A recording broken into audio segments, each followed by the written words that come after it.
"You're not coming to the wedding. We've already decided," my daughter Mia said with a smile that didn't reach her eyes. The words hit me like a physical blow, but I kept my face carefully blank as I stood in her pristine living room. "I'm glad to have you here. Follow my story until the end, and comment the city you're watching from, so I can see how far my story has reached." I had driven across town that Sunday afternoon, excited to show her the mother of the bride dress I'd finally found after weeks of searching. The pale blue fabric complemented my silver hair, and for once, I thought I looked nice enough to stand beside my beautiful daughter on her special day. But the dress bag remained zipped, draped over my arm as Mia delivered her verdict so casually, as if she were declining a dinner invitation rather than barring her own mother from her wedding. "I don't understand," I managed to say, my voice smaller than I wanted it to be.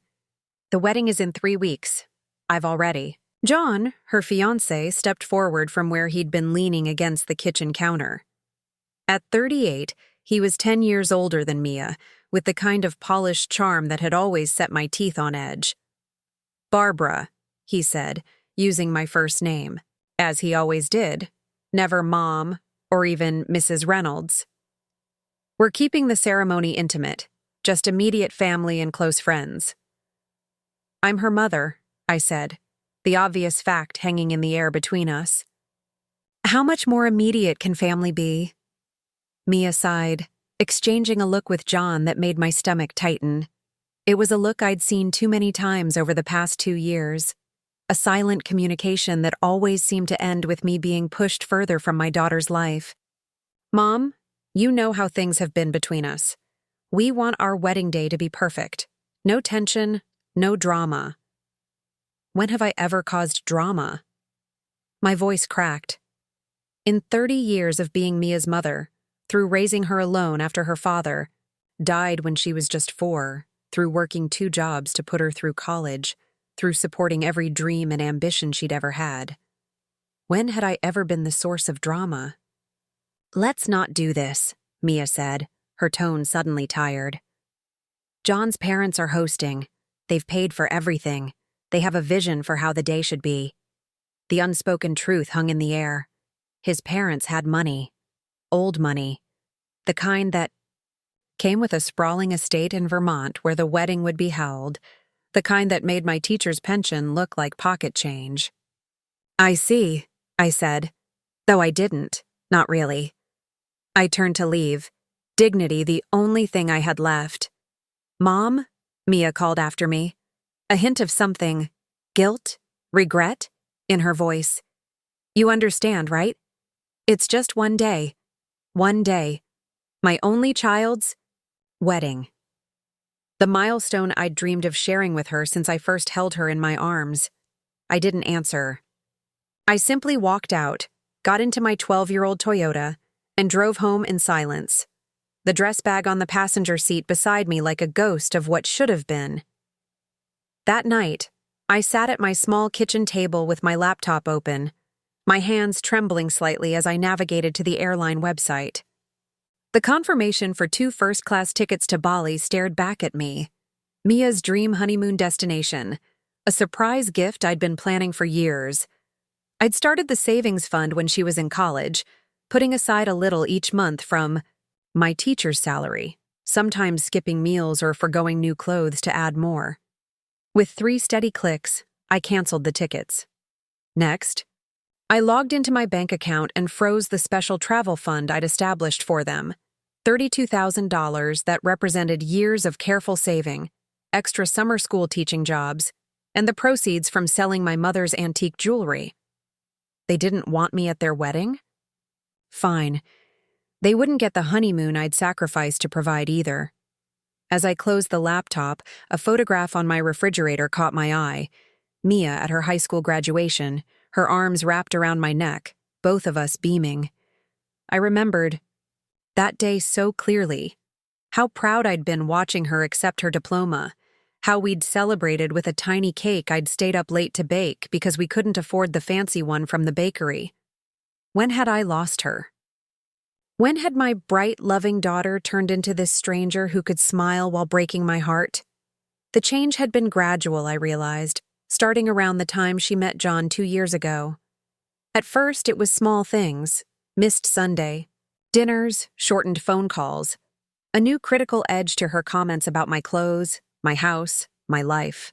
Then came the holidays at his family's home instead of mine, the vacations I heard about only afterward through social media.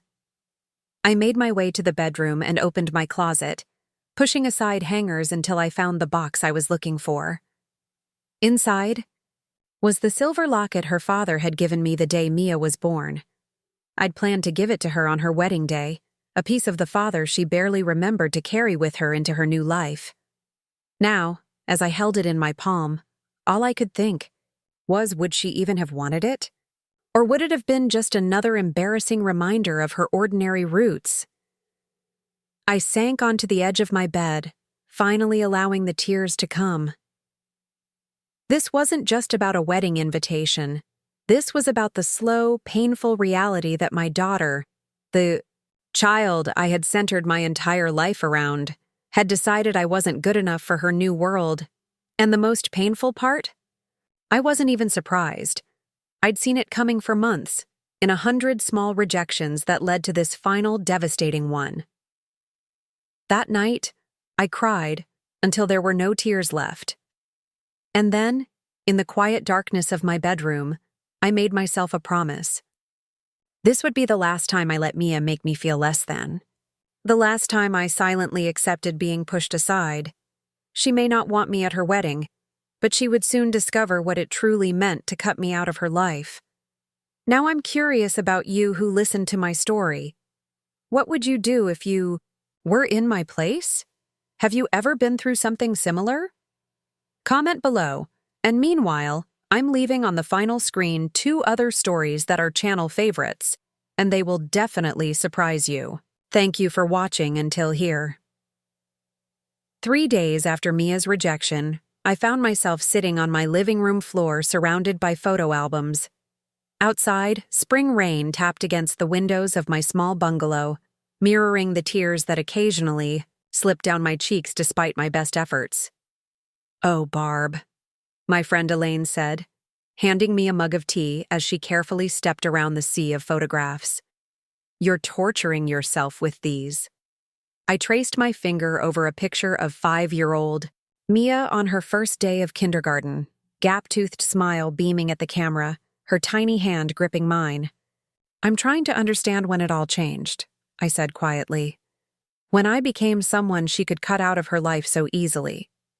Elaine sighed, lowering herself onto the couch behind me.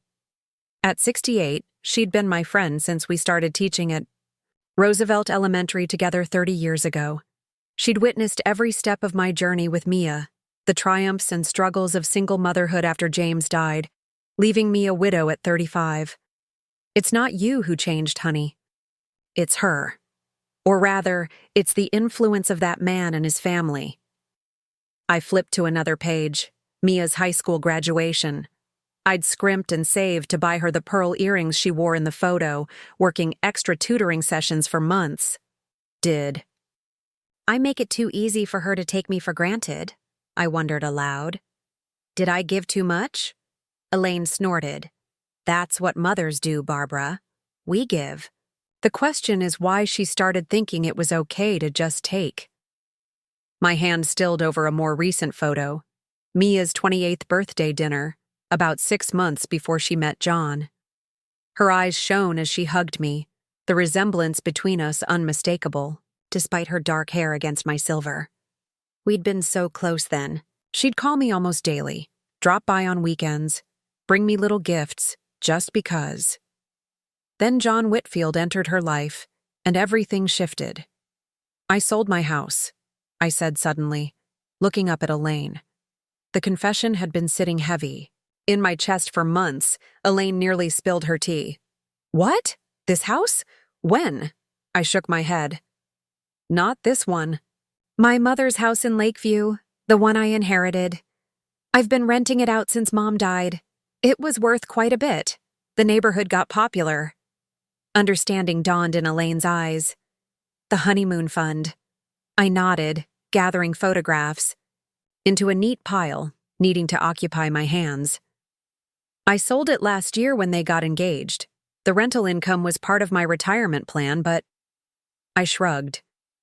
Mia always talked about wanting a honeymoon in Bali. First-class tickets, luxury resorts. I wanted to give her that dream. "Oh, Barbara," Elaine whispered, her voice tight with emotion. "It was going to be my surprise wedding gift. Now I don't know what I'm going to do with the money." I laughed hollowly. "Buy myself a trip to Bali, maybe?" Elaine set her mug down with a definitive thud. "You should tell her. Tell her what you've done, what you were planning." I shook my head firmly. "No, absolutely not." "Why the hell not? It might wake her up to how she's treating you." "Because I don't want her back out of guilt or obligation," I said quietly. "I don't want to be the mother who has to buy her daughter's love or respect. If she only wants me around because of what I can give her materially, then I don't want to be around at all." Elaine fell silent, watching me as I continued organizing photos, setting aside the ones that hurt too much to look at right now. "When did John start turning her against you?" she finally asked. I considered the question carefully. It wasn't immediate. At first, he was perfectly pleasant. A bit condescending, maybe, but I wrote that off as nervousness. I paused, remembering. The real change came after he took her to meet his parents in Vermont. The weekend visit had stretched to a week. When Mia returned, something fundamental had shifted. She started making comments about how quaint my home was, how simple my life. She began mentioning things John's mother would never do, or how the Whitfields handle things. "His parents come from old money," I explained to Elaine.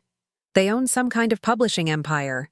Their house has a name, not just an address, and they made it very clear that their son was making a generous choice by marrying someone like Mia." "Someone like Mia?" Elaine echoed incredulously. "Someone whose mother is a public school teacher. Someone who doesn't summer in the Hamptons. Or ski in Aspen." I smiled bitterly. "Someone normal." Elaine's face flushed with anger. "And Mia just accepted that? After everything you sacrificed to give her a good life?" I closed the photo album in my lap, suddenly exhausted. She more than accepted it. She embraced it, started working to erase any trace of her humble beginnings, including me. The truth hung heavy between us. My daughter wasn't just excluding me from her wedding. She was excluding me from the narrative of her new life, where having a mother who taught third grade for 30 years didn't fit the image she wanted to project. "Have you tried talking to her directly? Really telling her how you feel?" Elaine asked gently. Every attempt ends the same way. She gets defensive. John intervenes. And suddenly, I'm the unreasonable one for having feelings. I rubbed my temples, feeling a headache forming. The last time, John actually suggested I might need therapy to deal with my attachment issues. Elaine muttered something unflattering about where John could put his suggestions. I laughed despite myself, then grew serious again. "The wedding is in 18 days. I've spent 30 years being the mother who always puts her daughter first. Now I need to be the woman who puts herself first." "And what does that woman want to do?" Elaine asked. I looked around at the scattered remnants of Mia's childhood, the piano recital programs I'd saved, the handmade Mother's Day cards, the photographs documenting every milestone. 30 years of motherhood reduced to paper memories while my actual daughter slipped away. "She wants to stop disappearing," I said firmly. "And she's going to start by showing Mia exactly what she's thrown away." Later that night, after Elaine left, I stood in front of my bedroom mirror. I hadn't really looked at myself, truly looked, in a long time. The woman staring back had silver hair cut in a practical bob, lines around her eyes from years of smiling and crying, and a softness to her body that spoke of comfort rather than glamour. John's mother, Caroline Whitfield, was probably 5 years older than me but looked 10 years younger.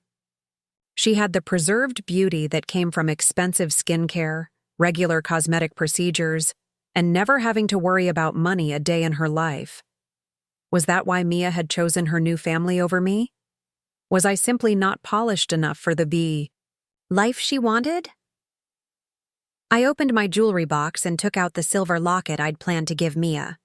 Inside was a tiny photo of James holding newborn Mia in the hospital. He'd died when she was 4. A sudden heart attack that shattered our world overnight. Mia had few memories of him. I'd kept him alive for her through stories and photographs. Now I wondered if those stories had been enough. If maybe I'd failed her by not somehow giving her the kind of life that would have made her proud to be my daughter. The thought made anger flare in my chest, surprising in its intensity. No, I had been a good mother. I had loved her completely, supported her unconditionally, sacrificed endlessly. If that wasn't enough for her, the failing was hers, not mine. I put the locket away and picked up my phone, my finger hovering over Mia's number. What would I even say? Please don't shut me out. Please remember who you are and where you came from. Instead, I set the phone down and walked to the spare bedroom that had once been Mia's. I opened the closet and pulled out the blue dress I'd intended to wear to her wedding. Carefully, I hung it on the back of the door and studied it. It was a perfectly nice dress. Not designer, certainly, but elegant in its simplicity. A dress that had made me feel beautiful when I tried it on. I wouldn't be wearing it to Mia's wedding. But perhaps there would be another occasion, another celebration. One where I was valued for exactly who I was. As I turned away from the dress, my phone rang. My heart leapt, hoping against hope it might be Mia having second thoughts. But the screen showed a different name. Margaret Wilson, my elderly neighbor from across the street. "Barbara," she said when I answered, her voice trembling with age but sharp with purpose. "I need to talk to you about your Mia and that fiancé of hers. There's something you should know. I never intended to go to the church that day. Yet there I was, parked across the street in my Toyota, watching guests in colorful spring dresses and tailored suits stream through the heavy wooden doors of St. Andrew's Episcopal. My hands gripped the steering wheel so tightly my knuckles had turned white, and I forced myself to breathe slowly, fighting the tightness in my chest. From this distance, I could see the white roses and baby's breath adorning the entrance. The uniformed valets parking luxury cars. The photographer directing the wedding party for pre-ceremony shots on the church steps. Mia would be inside already, being buttoned into her dress, surrounded by bridesmaids and John's mother Caroline, who had undoubtedly taken over the mother-of-the-bride duties that should have been mine. "This is pathetic, Barbara," I whispered, to myself, but I couldn't seem to turn the key in the ignition and drive away. A knock on my passenger window nearly gave me a heart attack. I turned to see Margaret Wilson's lined face peering in at me, her silver hair perfectly set despite the spring breeze. At 82, my neighbor still insisted on walking 2 miles every day, come rain or shine. I rolled down the window, mortification washing over me. "Margaret, Unlock the door, dear," she interrupted, already reaching for the handle. Too stunned to refuse, I pressed the unlock button. Margaret slid into the passenger seat with surprising grace for a woman her age, arranging her lilac cardigan around her. "I thought that might be you," she said, settling her handbag on her lap. "I was on my constitutional when I spotted your car." I couldn't meet her eyes. "I know how this looks." "It looks like a mother who misses her daughter," Margaret said simply.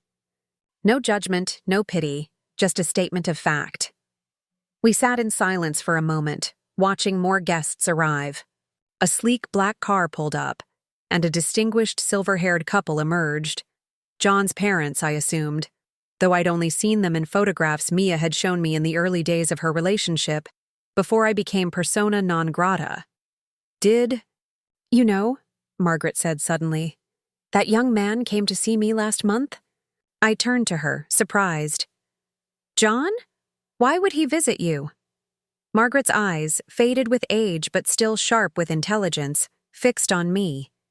He was asking questions about you. Very specific questions. A chill ran through me. What kind of questions?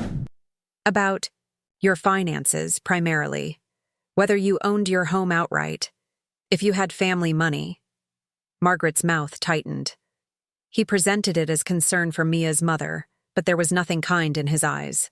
I remembered what Margaret had said on the phone 2 weeks ago, that there was something I should know about John. We'd arranged to talk the following day, but she'd called to cancel, saying she wasn't feeling well. I'd been so consumed with my own hurt that I hadn't followed up. "Margaret, what's going on?" she sighed, her gnarled hands twisting the strap of her handbag. "I've lived on our street for 53 years, Barbara. I knew your mother, God rest her soul. I watched you grow up, get married, have Mia. I've seen how hard you've worked, especially after James died. That doesn't explain why John was asking about my finances. I'm getting to that." She turned in her seat to face me more directly. "Last summer, I overheard him and Mia arguing in your front yard. I was watering my hydrangeas. You know they grow right along the fence line." I nodded, trying to remember if Mia had mentioned any significant disagreement with John. Nothing came to mind. "He was pressuring her to ask you for money, a substantial amount. When she refused, he became quite agitated, saying something about debts coming due."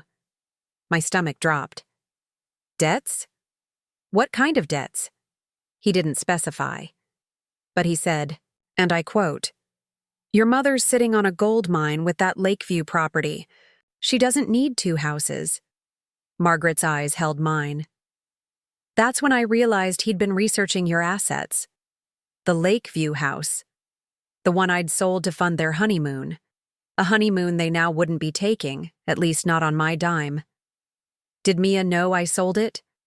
I asked, my voice barely above a whisper. Margaret shook her head. "Not based on their conversation.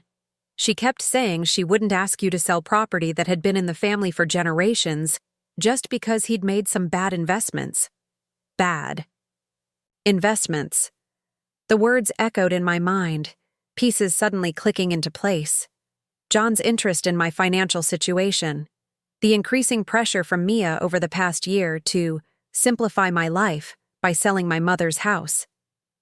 The way John had begun dropping hints about how I should enjoy my retirement instead of managing rental property. They hadn't known I'd already sold it. That I'd liquidated a significant asset for their benefit. "There's more," Margaret said gently. "After that argument, I made it my business to learn what I could about your future son-in-law. My grandson works in finance in Boston. He made some discreet inquiries." She reached into her handbag and pulled out a folded piece of paper, handing it to me. "John Whitfield has been sued 3 times by former business partners.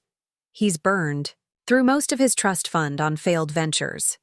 And according to Peter, he's been borrowing heavily from some rather unsavory characters to maintain appearances." I stared at the paper in my hand, a printout of what appeared to be court records and news clippings. "Does Mia know any of this?" I doubt she knows the extent of it, but she knows enough to be concerned based on that argument. Margaret placed her weathered hand over mine. "Barbara, I believe he's marrying her to access her future inheritance, which he assumes includes your properties." The irony might have made me laugh if it wasn't so painful. John was marrying my daughter for money he thought she would inherit from me, the mother he'd worked so hard to excise from their lives. "Why are you telling me this now?" I asked, looking up at the church where my daughter was about to pledge her life to a man who saw her as a meal ticket. "Because you deserve to know the truth," Margaret said simply. "And because that young man nearly knocked me down on my own porch when I refused to tell him about your finances. Only my walking stick saved me from a nasty fall." Anger flared in, my chest hot and sudden. "He could have hurt you."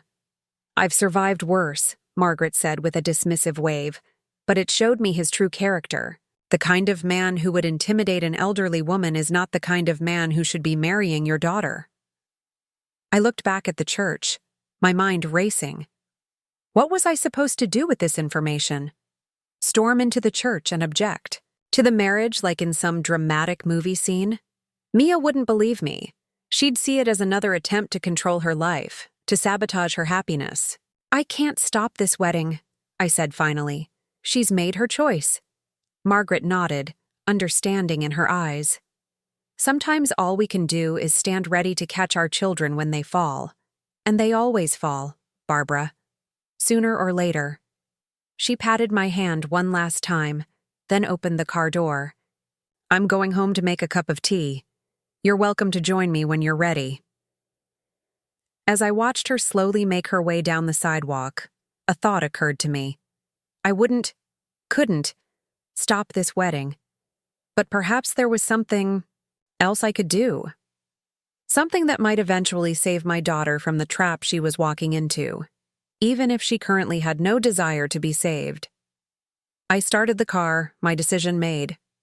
I wouldn't be watching my daughter get married today. Instead, I would be preparing for what came after, when she discovered exactly what kind of man she had married, and exactly what kind of mother she had rejected. 3 weeks after the wedding, my phone rang at 11:43 p.m. I was already in bed reading a novel Elaine had recommended to keep my mind off things. When I saw Mia's name on the screen, my heart skipped. This was the first contact since before the wedding. I answered with a measured, "Hello," fighting to keep my voice neutral. "Mom?" Mia's voice was thick, like she'd been crying. "Are you awake?" "I'm awake," I said, sitting up straighter against my pillows. "What's wrong?" There was a long pause, just her breathing on the other end. Then, "Can I come over, please?" I hesitated only a moment. "Of course." 40 minutes later, my doorbell rang. When I opened it, I nearly gasped. Mia stood on my porch, her face blotchy from crying, wearing sweatpants and a wrinkled t-shirt. Nothing like the polished image she'd cultivated since meeting John. "Come in," I said, stepping aside. She walked past me without a word, the familiar scent of her shampoo stirring memories I'd been trying to suppress. In the living room, she stopped suddenly, staring at the photo albums still stacked on my coffee table from weeks ago. I hadn't had the heart to put them away. "Would you like some tea?" I asked, unsure how to navigate this unexpected visit. She shook her head, finally, turning to face me. "Why didn't you tell me?" The question hung between us, loaded with potential meanings. "Tell you what, Mia?" "About the honeymoon," she said, her voice breaking. "The tickets to Bali, the travel fund, all of it." I exhaled slowly, moving to sit in my armchair. "How did you find out?" "We went to the airport today. Our flight was supposed to be tonight."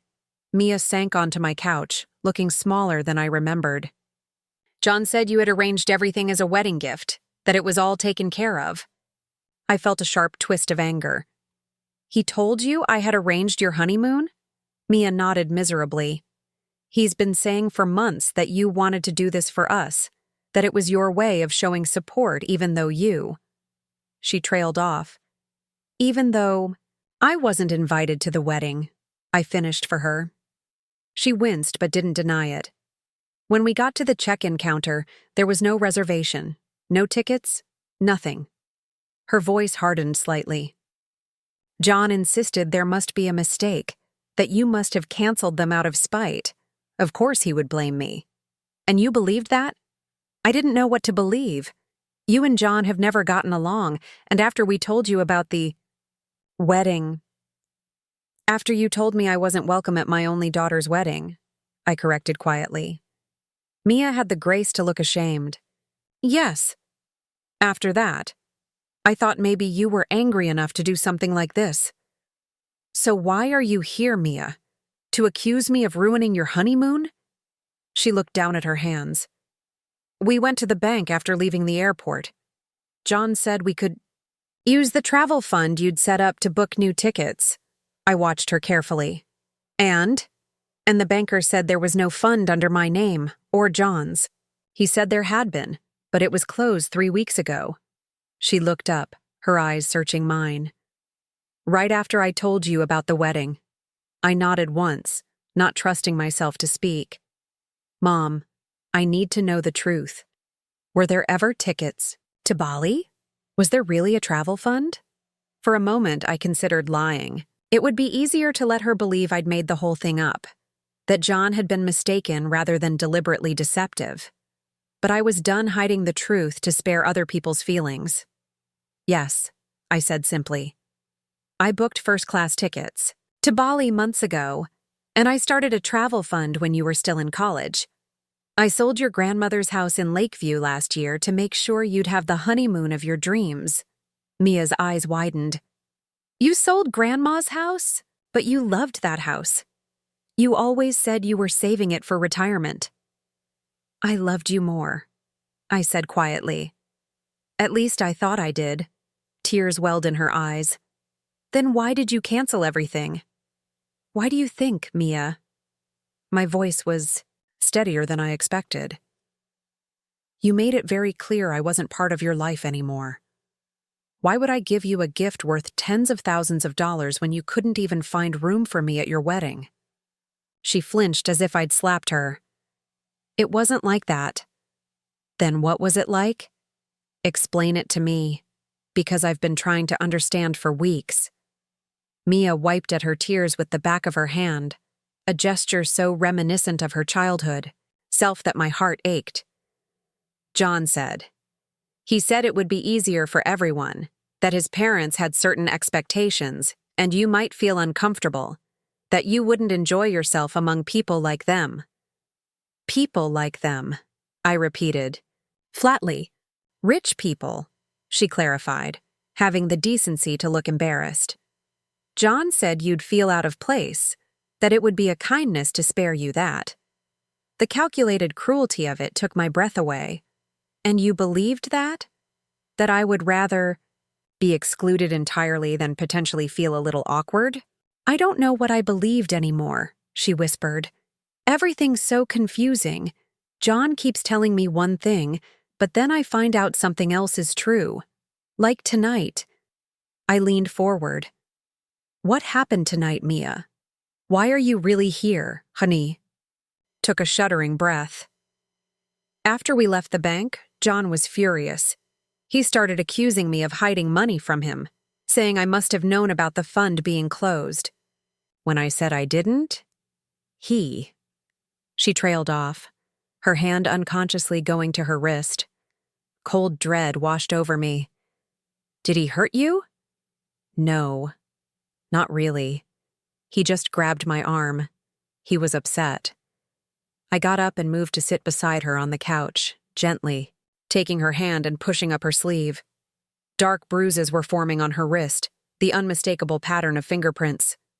This is not what being upset looks like, Mia. This is abuse. She pulled her arm back. It's not like that.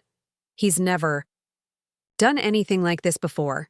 He's just under a lot of pressure. What kind of pressure? I asked, thinking of what Margaret had told me about John's financial troubles. Mia hesitated. He's having some business issues, investments that didn't work out, he thought. She paused, seeming to struggle with what to say next. He thought, your mother's money would solve his problems, I finished for her. Her eyes met mine, startled. How did you know? Margaret Wilson overheard you two arguing last summer. About him wanting you to ask me to sell the Lakeview house. Mia's face crumpled. Oh God, I'm so sorry, Mom.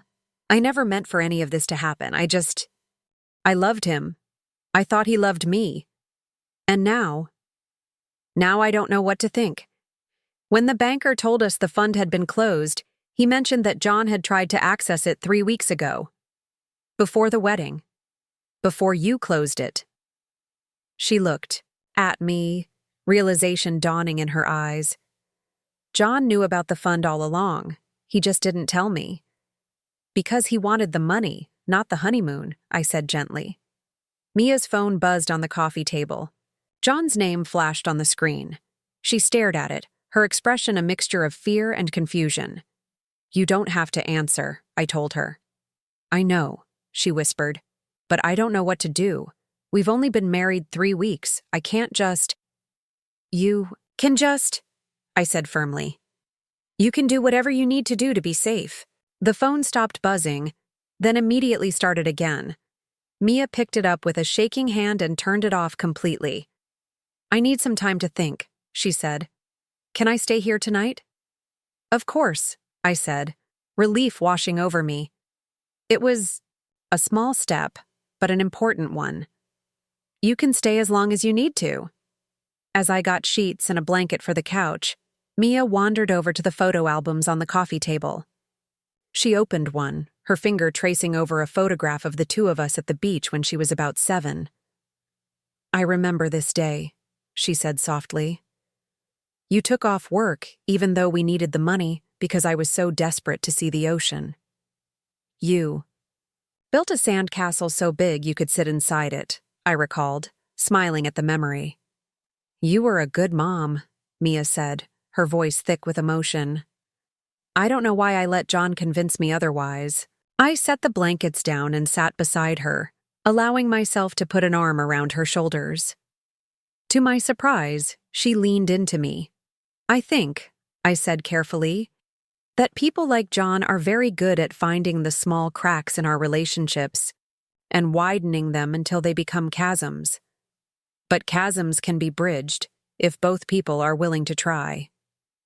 Mia looked up at me, her eyes red but clearer than they'd been all evening. "I'd like to try," she said, "if you'll let me." It wasn't forgiveness. Not yet. But it was a beginning. The pounding on my front door started at 6:47 the next morning. I was already awake, sitting at the kitchen table with a cup of coffee, watching the sunrise paint my small backyard in shades of gold. Mia was still asleep on the couch, exhausted from a night of sporadic tears and hesitant confessions. I rushed to the door before the noise could wake her, my heart hammering against my ribs. I knew who it was before I even looked through the peephole. John stood on my porch, his normally impeccable appearance disheveled. His expensive shirt was wrinkled, his hair uncombed, his eyes bloodshot. When I cracked the door open, keeping the chain in place, I caught the unmistakable smell of alcohol. "Where is she?" he demanded, his voice just shy of a shout. "Lower your voice," I said firmly. "You'll wake the neighbors." He glared at me through the narrow opening. "I know she's here. Her car is in your driveway." His hand pressed against the door, as if testing whether he could force it open. "I need to talk to my wife." "She doesn't want to talk to you right now, John." His face contorted with anger. "You don't get to decide that. You've been trying to come between us from the beginning."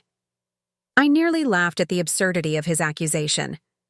"I think you've done a fine job of that all on your own." "Just get Mia," he hissed.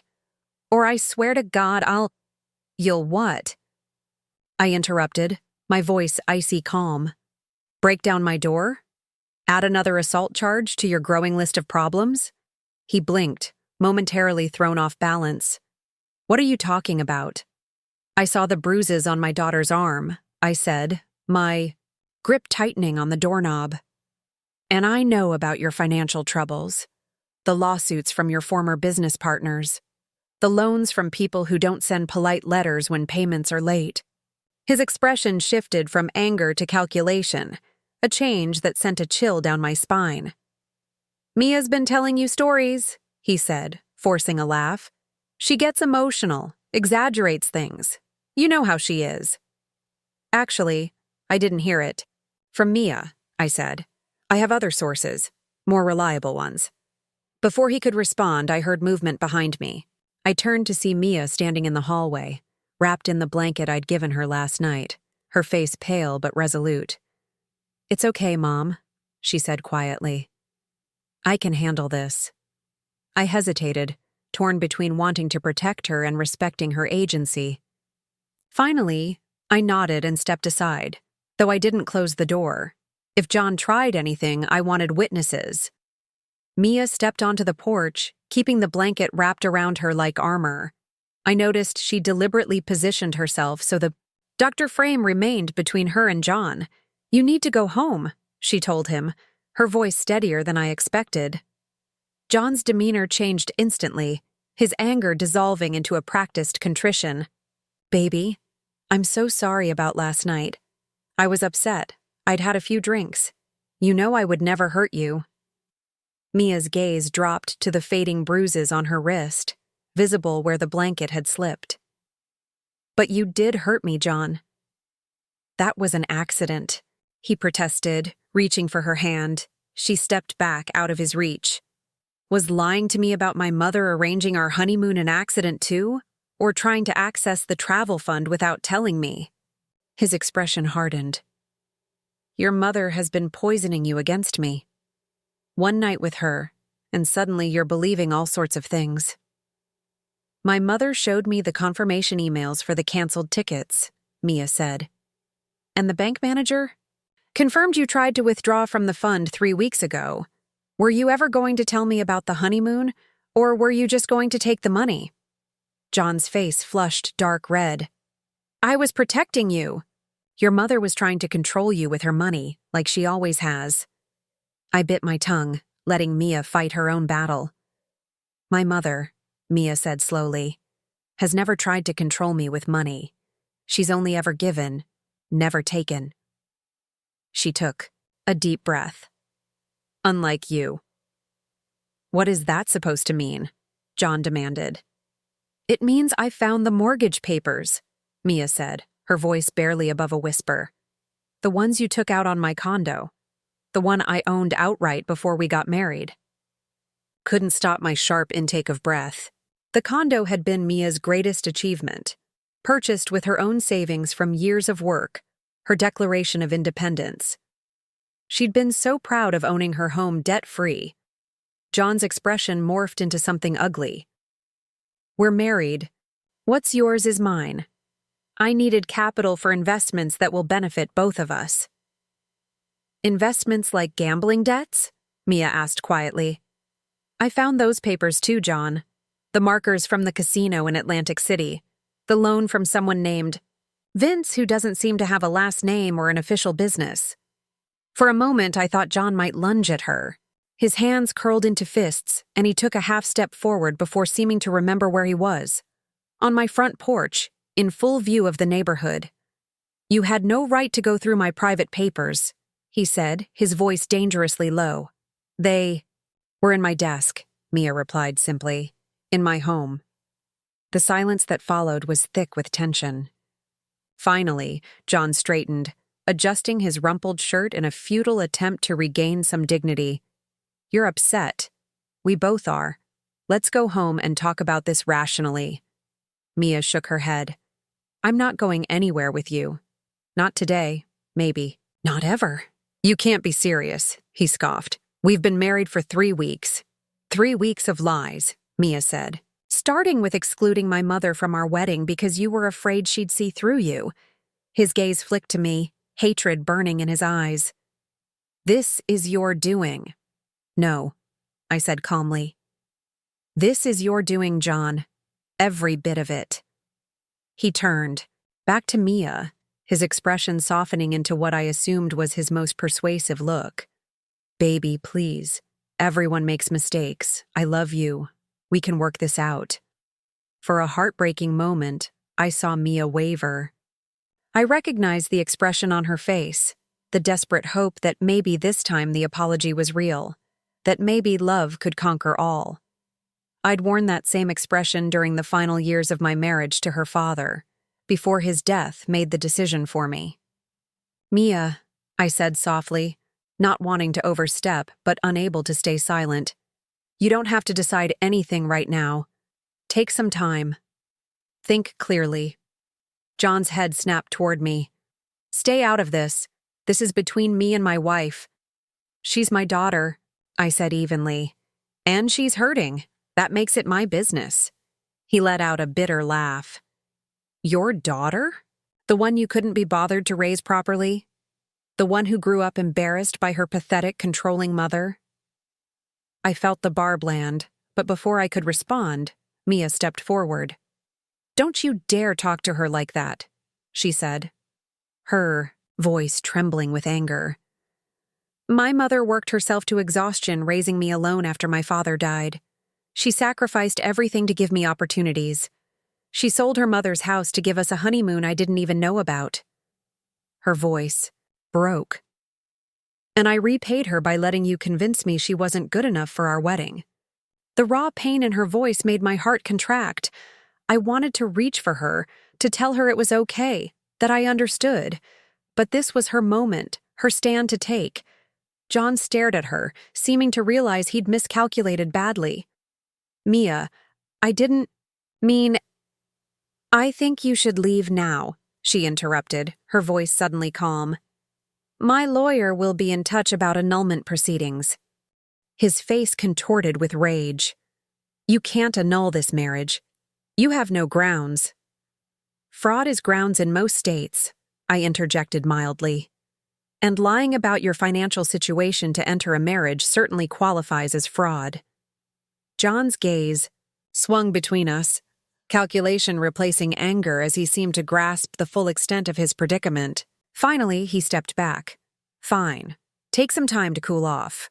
But remember, Mia, you signed those mortgage papers too. Your credit is tied to mine now. Think carefully about your next move." With that final threat, he turned and stalked to his car. We watched in silence as he drove away, tires squealing against the asphalt. When he was gone, Mia's shoulders slumped. I gently guided her back inside, closing and locking the door behind us. "Did I really sign mortgage papers?" she asked, in a small voice as we sat at my kitchen table. I squeezed her hand. "We'll figure it out. I promise." She looked up at me, her eyes filled with remorse. "Mom, I'm so sorry. For everything. For the wedding.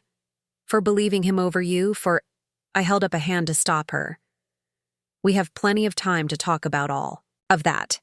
Right now, I just want you to know that you're safe here, and that I'm proud of you for standing up for yourself." Mia nodded, tears spilling down her cheeks. "I don't know what happens next." "Neither do I admitted. "But we'll figure it out together." 1 year later, I stood on the porch of my new cottage, watching waves crash against the shoreline less than 100 yards away. The Cape Cod breeze tugged at my hair, carrying the scent of salt and late summer roses. Behind me, the small cottage gleamed with fresh paint, its blue shutters and white trim exactly as I'd envisioned when I first saw the property. After decades of putting everyone else first, I had finally done something purely for myself. Purchased this small piece of heaven with the money I'd originally set aside for Mia's honeymoon. The irony wasn't lost on me. What had been intended as a gift for my daughter's new life had instead become the foundation for my own. "The deck furniture is here," Elaine called from inside. She'd driven up with me from the city, helping to transform the cottage from a neglected rental into a proper home. "Should we set it up now or wait until morning?" "Let's wait," I called back. "I want to catch the sunset." As if on cue, the sky began to shift from clear blue to the brilliant oranges and pinks of a perfect coastal sunset. I settled into the old Adirondack chair I'd found at a yard sale and refinished myself, savoring the moment. This past year had been one of the most difficult of my life, but also, unexpectedly, one of the most rewarding. The annulment proceedings had been messy, with John fighting every step of the way until evidence of his financial deceptions became too overwhelming to ignore. His careful facade had crumbled quickly once investigators started digging into his affairs. Mia had moved in with me for 3 months after that confrontation on my porch. Those months had been a delicate dance of rebuilding trust, of honest conversations that sometimes lasted late into the night. We cried together, laughed together, and slowly found our way back to the relationship we'd had before John entered our lives. It hadn't been easy. There were days when old hurts resurfaced, when the memory of being excluded from her wedding still stung sharply. There were moments when Mia's shame over how she'd treated me made her withdraw, convinced she didn't deserve forgiveness. But we persevered. Because that's what family does. Real family. Not the glossy, status-conscious version John and his parents had tried to sell her. The sound of tires on gravel drew my attention. A small blue sedan pulled into the driveway, and my heart lifted at the sight. Mia stepped out, her hair pulled back in a simple ponytail, looking more like herself than she had in years. "You made it," I called, rising to meet her. "Sorry I'm late," she said, hugging me tightly. "The closing took forever, but it's done. The condo is officially sold." After months of legal wrangling, Mia had managed to extricate herself from the mortgage John had taken out against her condo. The sale represented the final severing of financial ties between them, the last step in moving forward. "How do you feel?" I asked as we walked toward the porch. She considered the question, her expression thoughtful. "Lighter. Like I can finally breathe again." She glanced at me. "Is that how you felt when you bought this place?" I nodded, understanding exactly what she meant. "There's something powerful about making a decision solely for yourself, isn't there?" "I'm still getting used to it," she admitted.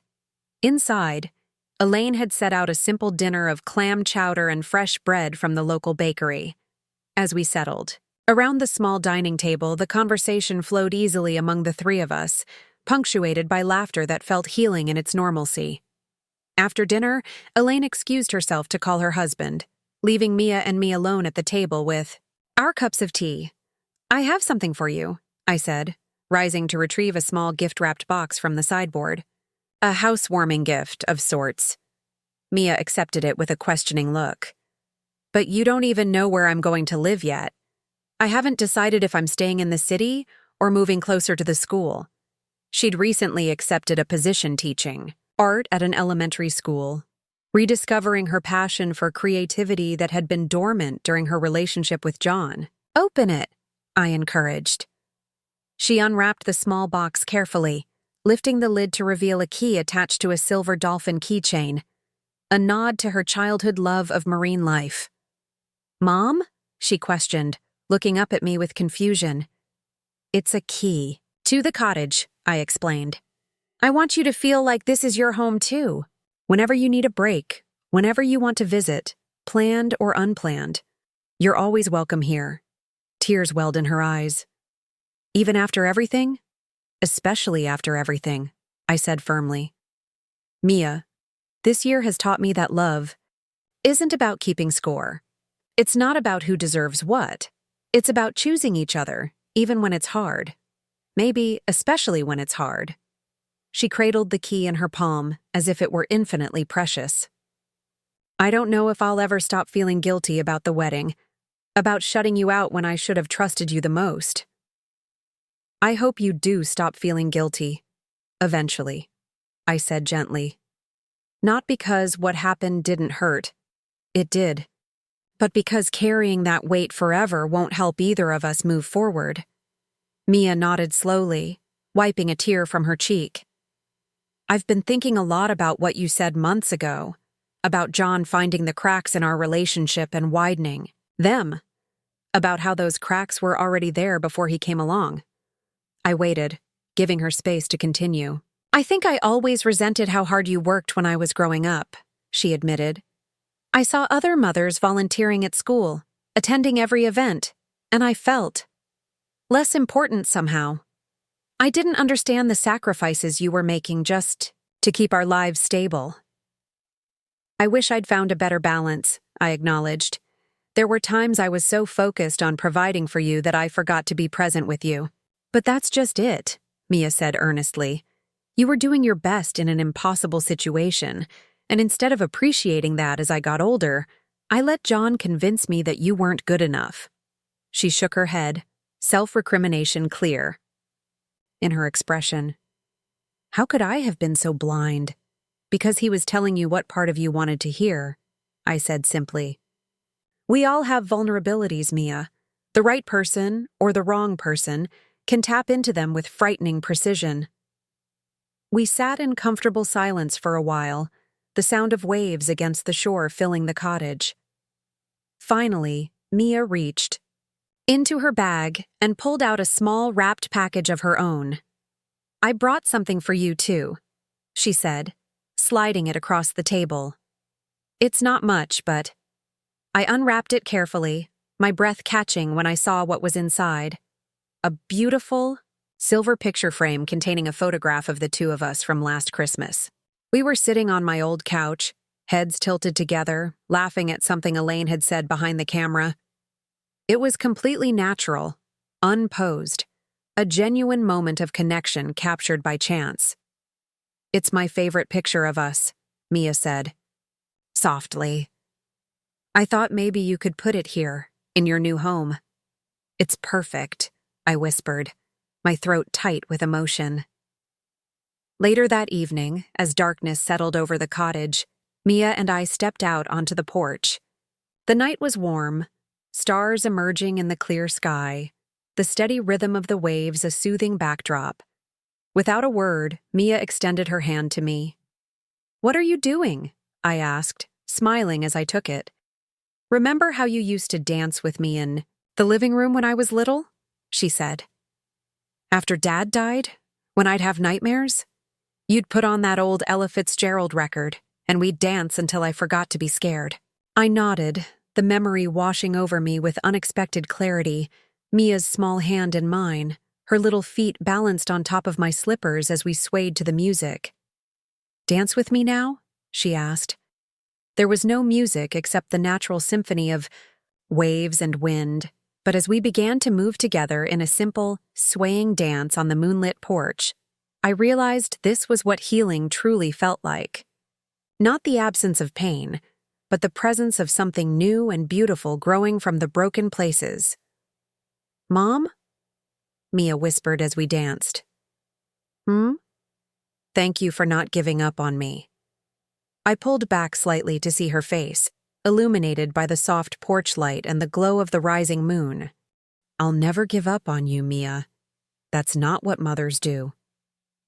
We continued our dance, two women who had weathered a storm and found their way back to each other. The past year had taught me that sometimes the greatest act of love isn't grand sacrifice or dramatic gestures, but the quiet persistence of showing up, day after day, offering second chances, and creating space for healing. As we danced on the porch of my seaside cottage, our cottage now, I realized that this moment, this simple connection, was worth more than any wedding I could have attended. This was our last dance, but also our first, the beginning of a new chapter written on our own terms, defined by mutual respect and genuine love rather than obligation or appearance. And as the ocean waves kept their steady rhythm against the shore, I held my daughter close and silently thanked the universe for bringing us here. Not just to this place, but to this moment of authentic connection that no one could ever take away.